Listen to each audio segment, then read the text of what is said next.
Here, some people had very interesting observations, and they are linked to mantras, to the use of mantras. One of them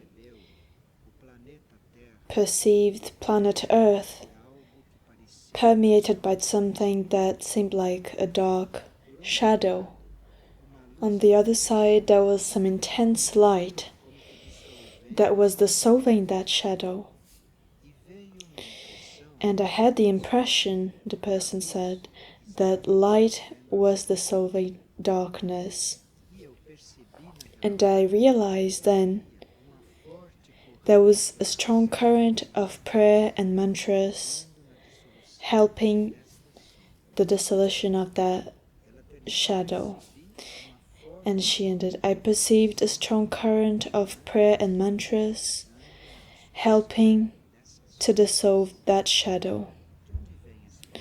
Where does that current of prayers and mantras come from? Because there was no one at that moment doing that. Well, this current of prayer and mantra are the thought form, the positive form that are in the cosmos, in the mental plane or astral plane after you do that work. Many times we're working with mantras and then there is a work taking place.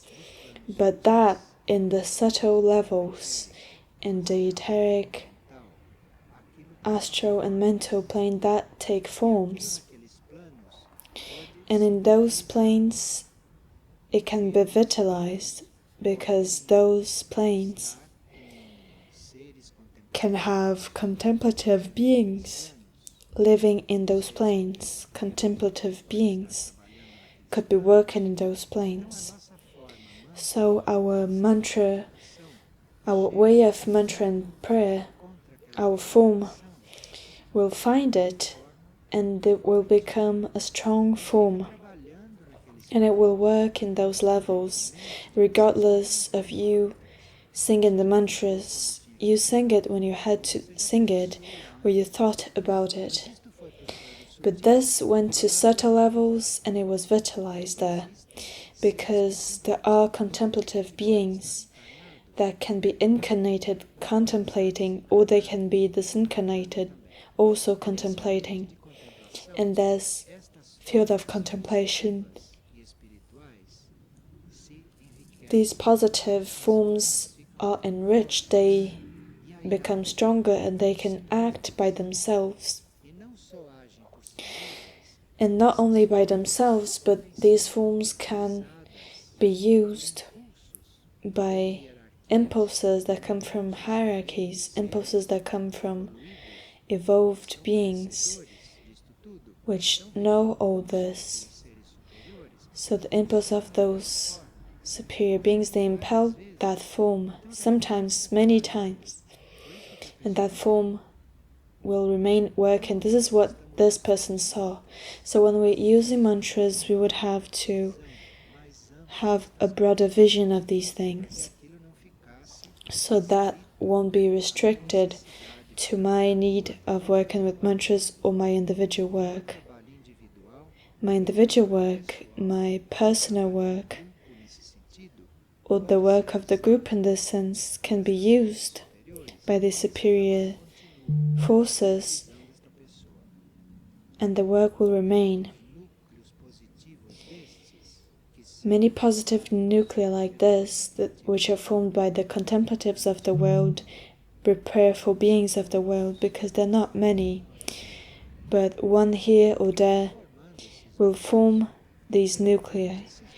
And sometimes all these nuclei will come together, they will be attracted, and hierarchies will organize them. And this can all help the planet, as it happened in this vision that this person had. So if we work with mantras, if we are dedicating ourselves to this work, we must have this broader vision also. We must see it in this perspective, because then you will create the nucleus, or you will help it to be formed. You will emit to the subtle levels, to the space where you should emit. And you know that the work it will have transcends what you're doing, that will continue, that will be transformed into something else and will act. And if that in subtle levels is very vitalized, that will have a planetary effect, like in the vision of this person. And another person perceived a very wide energy that was coming down and permeating. There was something feminine at the same time, and it was bringing the energy of mantras. It was clarity and definition of goal, and it was filling us.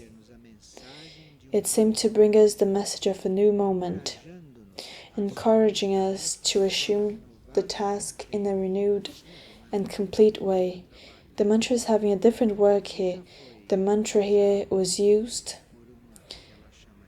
by what they call to be a feminine energy, by a certain kind of energy, and it was given back to the beings that used it, to that nucleus that produced it. And as that came back, energized by that feminine part of energy, that brought the message of a new moment, encouraging us to assume the task in a renewed and complete way. So it seems like the mantra is always the same. It is always repeating. But every time it acts, it produces a renewal. And we feel renewed, but saying the same thing. But energy there will be renewed, will be reborn. Although it's the same mantra that is new each time and will go back, bringing you renewal. So it's not in the formula, in the external formula. Renewal is an energy, and the energy that manifested that, the source of which you connect with. You connect there, and that is renewed. It was a renewal of vows, with impulse towards a new cycle, a new moment, which had a more defined purpose. So the mantra was already helping people to know the plan more. It was helping people define more in the face of a purpose, understanding the purpose of something. And another person is before the mantras in a different way. Even before beginning mantras, I feel like I'm in a state of peace and devotion. The silent invocation of mantras begin, which come spontaneously to my consciousness. They don't need to do much anymore. It starts to take place in their consciousness because there is a mechanism created there. So they begin mantras, they place themselves in that state, they feel peace and a very simple devotion, and then they will see that something begins to happen without they having to do anything. And another person saw, while they were working with the mantras, they saw a path of light emerging before the group innerly. There was a stimulation of walking, of moving on towards the shiniest light in the horizon in an infinite path. It radiated peace and serenity, and it was as if it was telling us, do not worry, only walk. This is very true. You see, these are people that really have very authentic experiences with mantras. So mantras for us are very current because it's leading us to clearer visions of certain realities. And there was a peace and serenity that were very great, and for them not to worry about anything. Worry only to walk, not to stop. For them not to stop, because when we're worried about something, we are all concentrated there and we stop walking. So it's about walking and not remain worried about things around in the path. Keep walking because the path will solve it. The path will change your step, and when you change the stage, you see things in a different way, you live things in a different way, you do everything in a different way, and things will be different. So walk and don't stop for anything. I think there are people that can walk and worry at the same time. The important thing is not stop walking, because if we keep walking, one day we will end up not having to worry anymore, because why would we worry about? Mantras place us in this state, and we can reach this kind of calmness and balance without having to struggle a lot, because the energy of the mantra does a lot. The energy of the mantra is the answer for those who were devotees. It's the answer for those who were seeking, those who were looking for harmony, for elevation. The mantras that we have available here are all incomprehensible and mantras that can't be translated because it's a language that we only know by hearing, but there is no dictionary for this language. So we hear a sound, but we don't have a dictionary when we'll see what this means, because what it means is not important. That sound, that energy is important, represented by that sound, and that works on you, that creates these possibilities. So we are in the face of a new situation, a new stage, with some possibilities of having a different energy among us, or having some different energy in our lives, in our actions, in everything. This work with mantras is very connected to devotion. It's very connected to you being dedicated, you being a devotee of this energy, being a devotee of the source that sends and gives us energy. And it certainly is a hierarchical source that knows the directions that certain things can have in an evolutionary plan. So if we don't know the evolutionary plan exactly, if we don't have the possibility of consciously knowing what are the parts of the plan that we must fulfill, these sounds, these energies, these mantras anyway, will lead us to enter this current. Anyway, it's an instrument that was given to us so that we can have a greater openness in this inner world. But another person had a kind of physical effect using mantras, which could happen. I'm not talking about, it's like any other effect. So singing mantras and working with mantras, I could perceive special. So a mantra stimulated their etheric senses, and they started to see in material forms a glance, a light or a radiation that with physical eyes we can't see.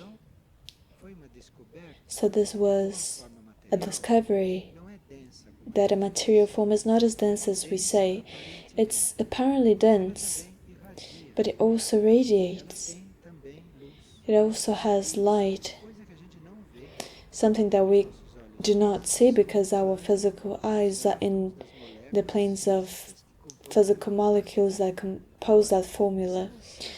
But if through a sound, a vibration, an energy, you can stimulate your inner way of seeing, you will end up seeing material forms more complete. So if you look at a material form, you look at a stone, and you see that special light that it has, that in the physical planet it's not so, in the physical planet it's not as visible. If you can see that, and if you confirm that, if you treat that stone, that form as light, as the light that it has, then you will collaborate for the evolution of that form. So you don't collaborate with that form. You collaborate with it when you look at it and you see the light there is within. You can perceive what it has within, which is not form, it is its essence. So you're helping that form, you're collaborating. And of course that you walk past a stone, you look at a stone, it seems like the stone didn't react, it didn't change, it seems like it remains being a stone. This is what happens apparently, but what happens within it moved. Something happened there. So this hidden life is not for all, because people want immediate results. They want to feel good, they want to feel safe, they want to learn things, they want material immediate results, and they stop living this life. Of course, especially today you must live these things silently, hidden, because that is not available for everyone to see. It needs to be a point of interest for us to be very attentive and concentrated. I could perceive a special light, and it seemed like I could understand that it was about its essence, and it is as if I myself was becoming part of that essence. There was a different work there. Besides noticing this, at the end, they started feeling part of it. And for some seconds, the mind was only perceived in peace, light, and infinite broadness, and the love I felt was profound. And here we have good news.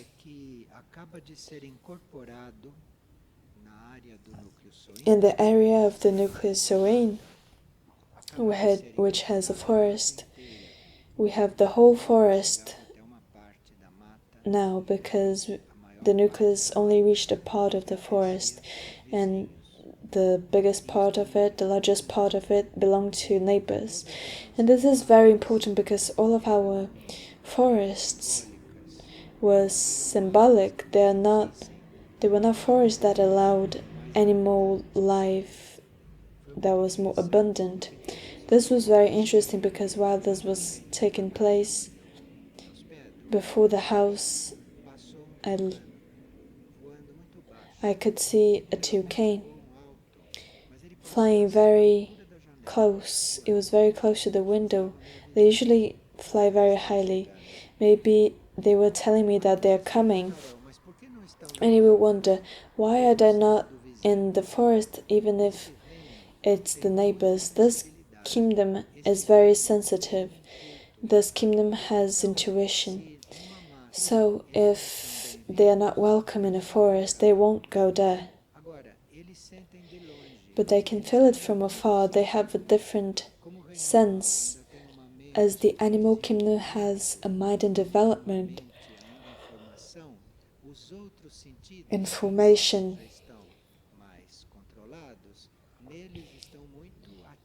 it's very active in them.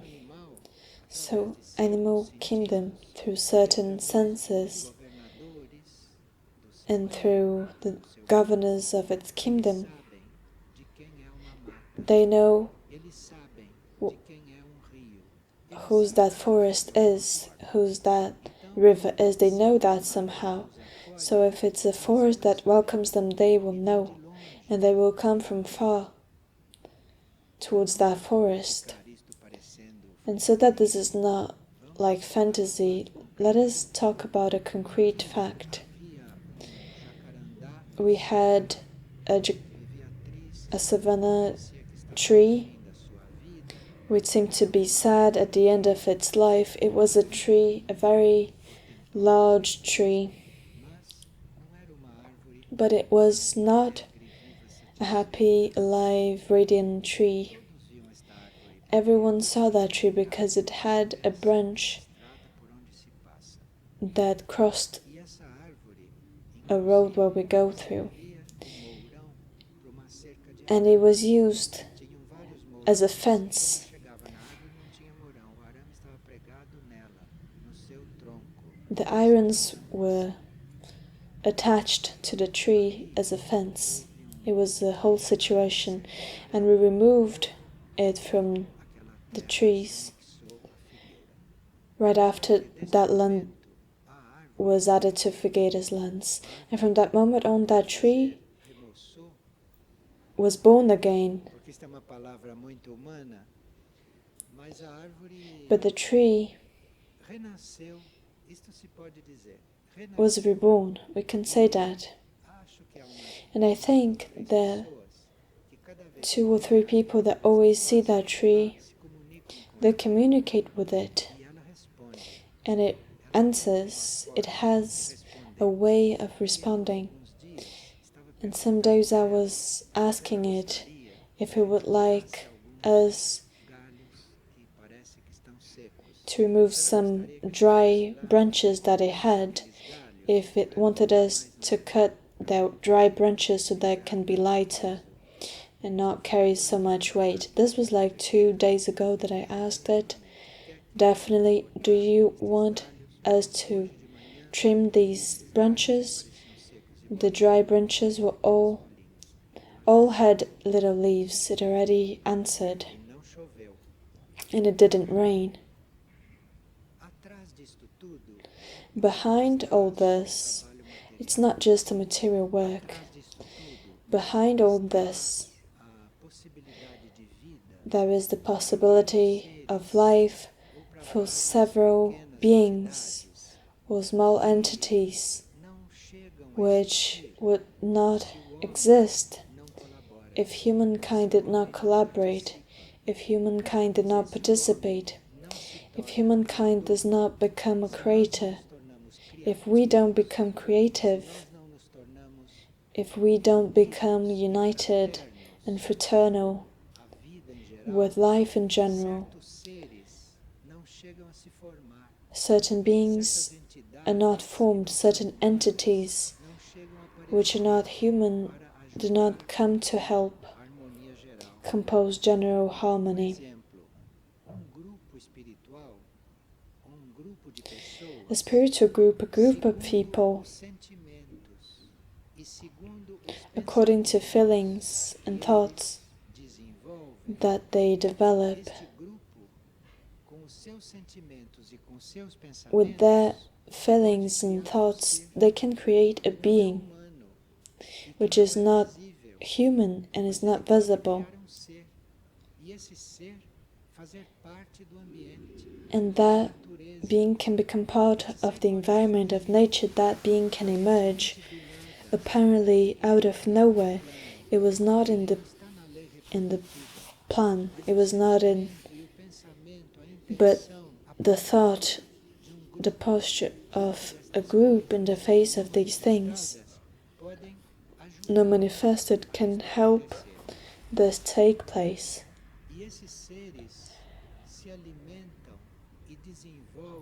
And these beings develop and they assume tasks, works, according to the development of the one who created them.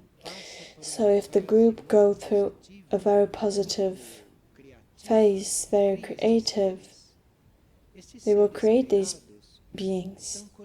These created beings are connected to the group in a certain way by their own creative material, by their own creative function of development.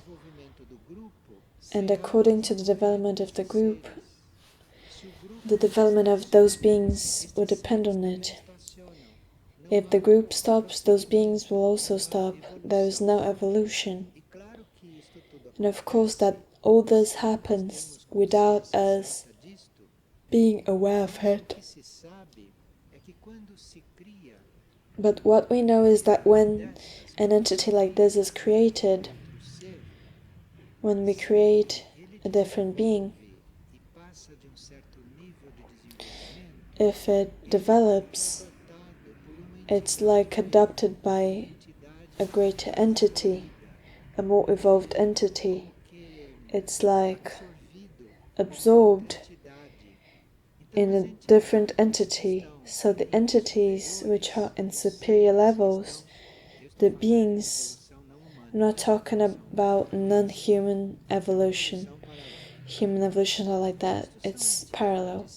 These are entities, elemental beings, devas, things which are not human evolution and are part of natural order. They are entities which purify the air, they vitalize the earth, they help plants growing. We would have to have peaceful feelings, not of aggression, not of competition. We would have to have a system of feelings and thoughts which were more harmonious and peaceful. Many times we have the intention of doing this work, but the environment could not correspond to it. So we must have some special work, because if our inner self is having a work of transmutation, a superior energy will come, enter that current and broaden that work. And as these things take place in the visible, you won't have control of what is happening. It's a matter of attunement. So if you are on one side of the city doing this work, and on the other side of the city there is a person that needs it, they will feel it from there. So some people remain in cities also because of that. And as we said before, it's about all this, because the work is not only physically broadened, but the environment changes, the energy in the forest changes, our field of work changes, and we who feel responsible for what happens in there, we will call the attention of Deva's natural hierarchies. which are ready to work in an environment like this. At a certain point, there is a connection. If it's something in the physical plane or close to it, which is being developed, which is being kept, our subtle levels will be connected to it. And there's some interchange of energies. There's a common work, a work in collaboration. And our work of collaboration is not only with beings of our own species, our own evolution. Of course that this should happen, but it's a work of collaboration also with those beings, also with those levels or planes of consciousness. And we start recognizing them. A person was having a night shift between 2 and 4 a.m. in São Paulo, and during that time, this is a time that facilitates certain kinds of interiorization, because from 10:30 p.m. to 2:30 a.m. this is profound sleep, so it means that during those 4 hours we have the possibility of not being cold.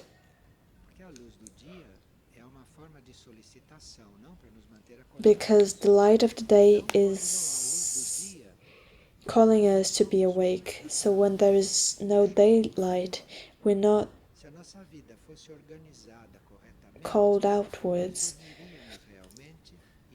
We would actually sleep and accompany a certain planetary rhythm. So that person that had a night shift in São Paulo, they had a very special interiorization. They were taken to go through in consciousness through the areas of Figueira, recognizing things which were not conscious. This was when I felt a strong presence. It seemed like an energy in one of the most elevated points of Figueira, which is the Hill of Crystal. That being or entity manifested during seconds in an etheric way, as if I was seeing a certain figure formed by clouds, and that had its open arms, and it was a guardian, a winged being which was fulfilling all the areas of Figueira in all its extensions. It's a way of protection that fills all the Figueira consciousness, because this was something that was symbolized by the Hill of the Crystal, and the person was in São Paulo. It was one only thing that the person could perceive. Just like there are winged beings, these things which embrace Figueira and its extensions, above these entities we have other entities that embrace Brazil and Peru, and above them there might be other entities which embrace South America, Africa, Asia, and then greater ones that embrace planets. Do you know these things? Named by archangels with different names. We all knew about these things. This is not something new, but it's important for the development of humanity as a whole. The members of humanity may perceive these things, they may live these things, because each one that lives perceives, each one that has the experience in a certain way, in proportion, it's as if all of humanity did it. We all have this experience. So many times we are worried, somewhat afflicted, because they can't help a group or they can't help what is taking place in some other country, or they're worried about disasters taking place in different continents. This is all useless. This is a waste of energy and it brings no results. These afflictions, it does not solve anything and it only makes the situation worse. So if in those moments we remember that humanity is one, it's one thing, it's a whole, life is one. If you elevate and take care of your elevation, if you take care of your thoughts, your feelings, your actions, if you do this more and more conscious, you are working. And we can relate to these entities. Of course, they're not human. This is something different. It's a parallel evolution. But we have this point in common, just like they are serving, working, solving, creating, transmuting. We also do that, even being a different evolution, different kinds of beings, even having different tasks. We would have to move our consciousness to these kingdoms. We would have to get out of our human limitations a little, from our circle.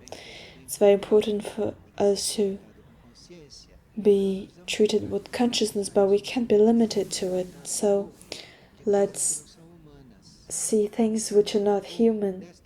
Let's see these things, and maybe we will be broader and will not get so lost in a more restricted level. When we have all these other levels, or these other things, we can call it as things, because it's difficult to define. It's not our nature, it's not our line, and we don't have conditions of defining it very well. Unless we know and become aware, living with them consciously, and even collaborating. So we use this word entity, but this has different meanings for this word. We're using this word entity because we can't say that being on the top of the hill is a person. We can't say it. We can't affirm that it's an incarnated being just because it appears to us with a form that reminds a human form. It doesn't mean that it's a human being disincarnated, a ghost. Let us not degrade these things, because these things are a hierarchy. They belong to a spiritual hierarchy which reaches the esoteric plane here on earth, eventually in a form that reminds our own, because certain movements of energy create forms, and a certain movement of energy was creating this human form. A different energy made a similar movement, and then a winged being is created, like a tree, or with our open arms. It's a question of form, but it's not the same thing, and we must respect that. We should love that, be attentive to it, because there could be a lot of collaboration. So we saw entities which were created by our thought and feeling. This is the kind of entity that we saw when we were, but not all of them are like this. Spirits call the astral body an entity, or the more or less materialized mental being of disincarnated beings. And we don't use this for this word entity. We mean entity for that which is formed by our thoughts, our feelings, or by a group which may be creative, expecting to create something positive, creating something creative and not destroying. And there are also entities which are not created by us,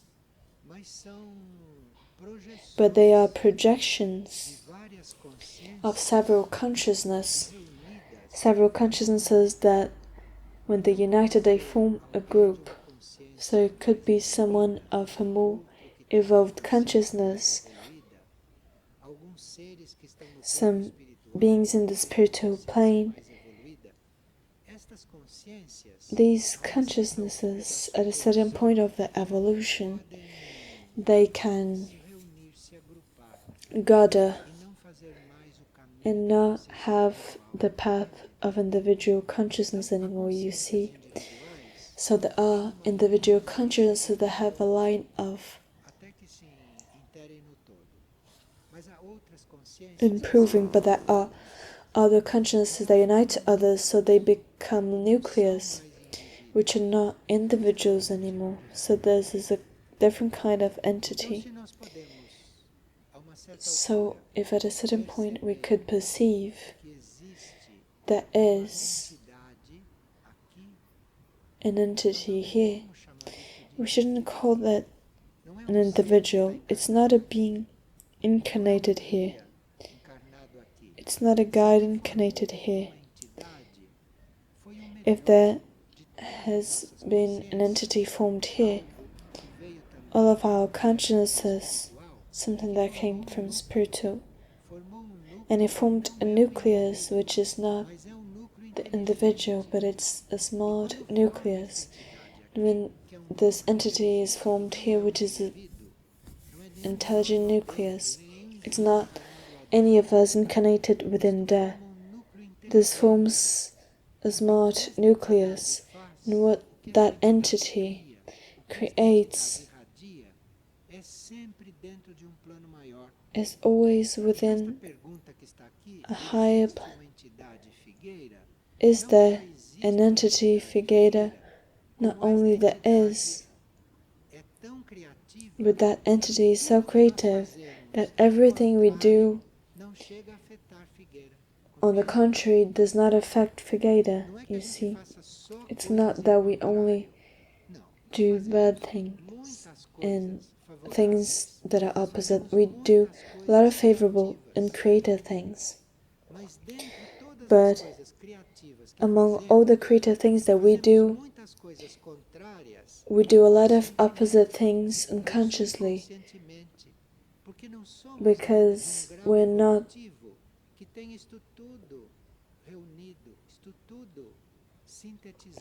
we have all of it synthesized. You agree with that, right?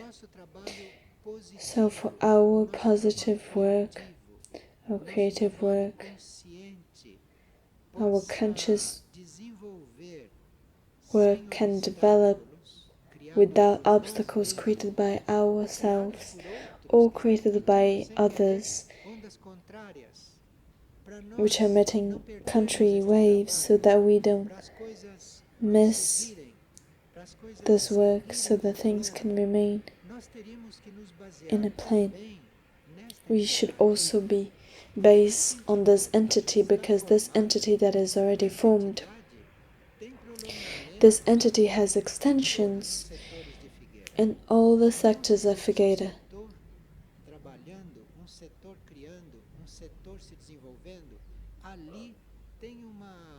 So if we have a sector being developed, it's an extension of that entity. Of course, that the whole entity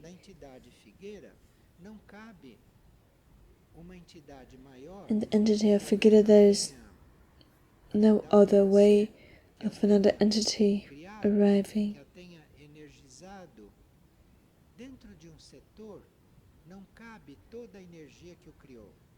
In a sector, there is not all the energy that it created. In an entity, the greater entity that, as well as within a great entity, it's not as if it was.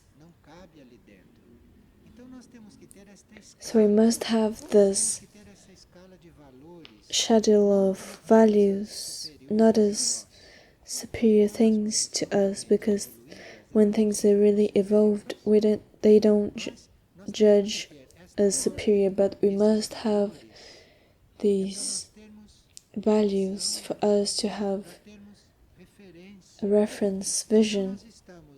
So we are eventually taking care of a sector with a task, or are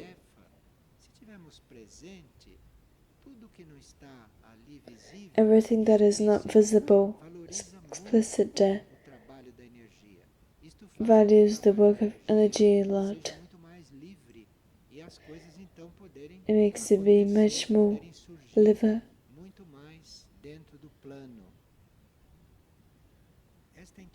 This entity, for instance, Figueira, that exists as an entity, this entity also accompanies the development of the group. It not only stimulates the group, but it also depends at a certain point on the development of the group. So if an entity like this, or in a spiritual nucleus, and it responds, it develops, that entity will also develop and broaden its field of protection, of action, so that entity may not fulfill just creating here. But if we answer, what happens is that that entity feeds on this answer, because this entity does not receive blessings from heaven anymore. It also receives food from its own creature, and it can eventually have wider tasks. The entity Figueira can fulfill other kingdoms of nature, animal kingdom, and therefore developing some unity. A place where it can create an aura and it becomes something alive. And when people go out to go home, the aura stays. The aura stays.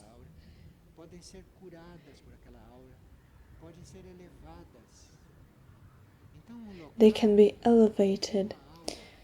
So each place has an aura.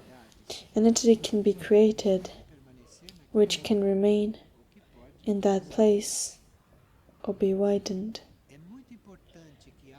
It's very important there is a created identity somewhere like this, because when this entity develops, it enters in contact with established patterns for that group,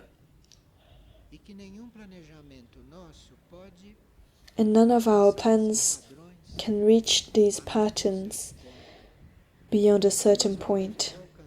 So we can achieve with our comprehension, with our mind, we can reach a certain pattern.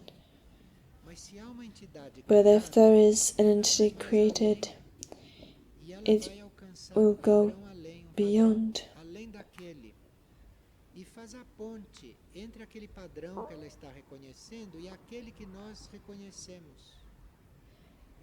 From that, it makes the bridge.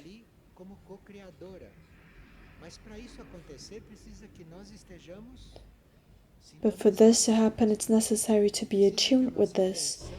our intention, our action, our life, after all, needs to be attuned with all this, needs to be in harmony with all this.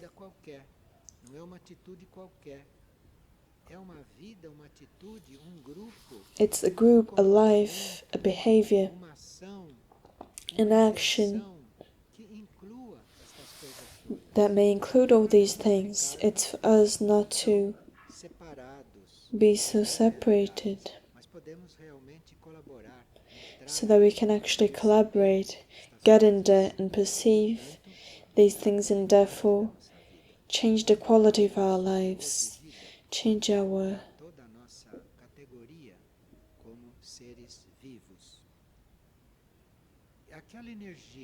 that energy or strength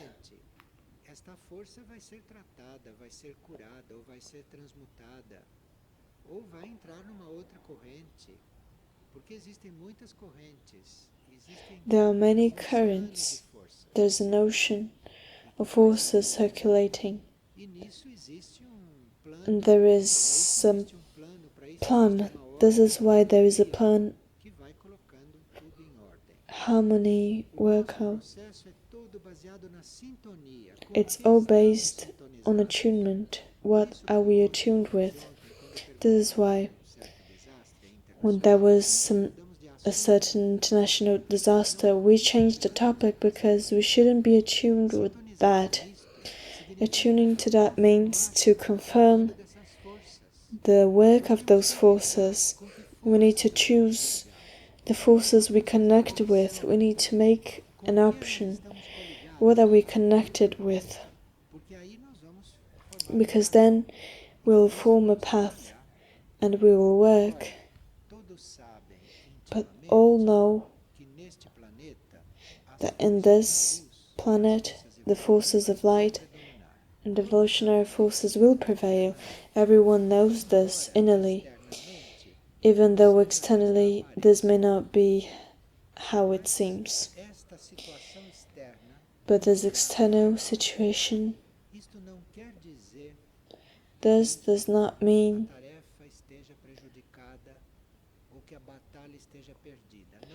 that the battle is lost. No. What you are watching, this is the maximum degree of the battle before it's solved, and before a cyclic moment of the planet beginning an initiation. The more these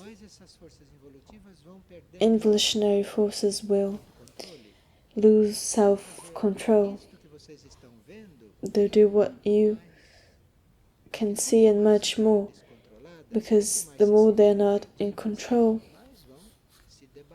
the more they will.